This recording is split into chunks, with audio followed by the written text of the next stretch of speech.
Entertainment को subscribe करें और साथ में बेल आइकन जरूर दबाएं ताकि ऑडियो वीडियो आप तक जल्द पहुंचे।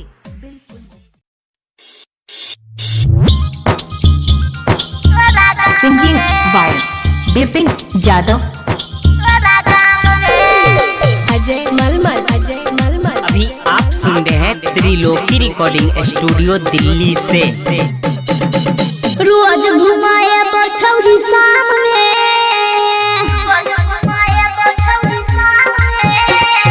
रोज घुमाए बछौरी शाम में, गे माल पटेबो तोरा गाम में।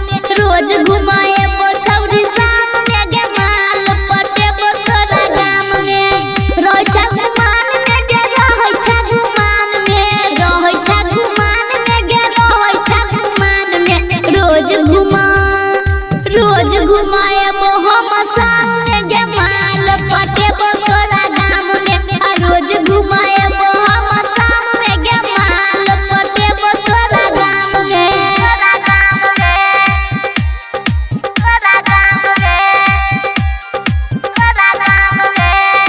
अजय मलमल।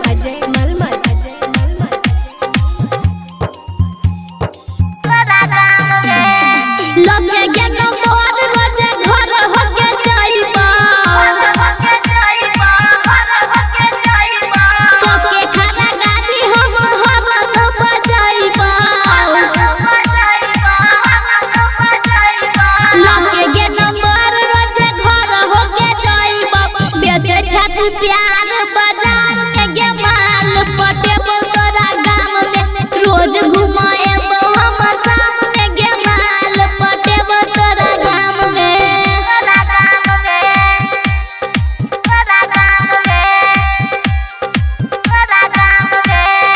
अजय मलमल।